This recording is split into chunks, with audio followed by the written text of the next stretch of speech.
Yau an kawo ƙarshen kunya ki ko? Wallahi ya yi gaba ki ɗaya ne kamar da nutse can cikin ƙasa.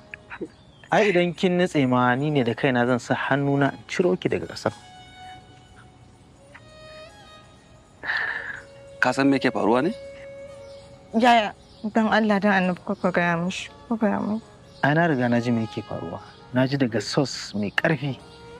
Mama ta faɗa min komai. Don Allah? Ƙwarai da gaske.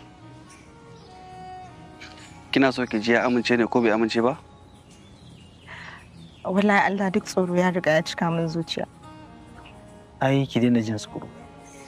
Alƙawarin da aka karya ke ce za ki kamo da hannunki ki riƙe shi gangam kuma kada ki karya. Me hakan yake nufi? Ka ki gashi ki tambaye shi mana. To ina ganin bari dai in muku mai gaba ɗaya. Yaya Haris, ina neman auren ƙanwarka kuma a hannunka. Da bashi? Ko da ke sai na shawara gaskiya a ba nan da 5 months. Yaya, ba Allah kawai ka amince, wallahi kuma baka amince ba experience.